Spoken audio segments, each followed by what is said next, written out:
என்னவா இருக்கா? மணி பாக்ஸ் தானே இதுவா? ஆமா.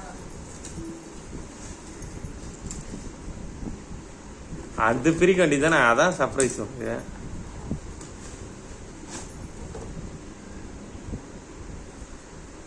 தேங்க்யூ. பாப்போம் எவ்வளோ நாளில் சேவிங்ஸ் பண்ணுறான்னு. இன்னும் இது சின்னதாக வாங்கியிருக்கேன், 5000 தான். 5000 rupees தான் வாங்கியிருக்கேன். அதுவே பார்ப்போம் நீ எவ்வளோ நாள் சேவிங்ஸ் பண்ணுறேன்னு. எவ்வளோ நாளில் பண்ணுவேன்?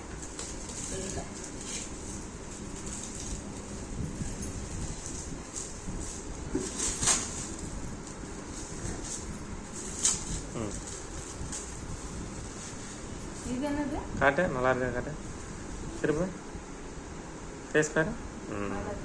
நல்லா இருக்கு.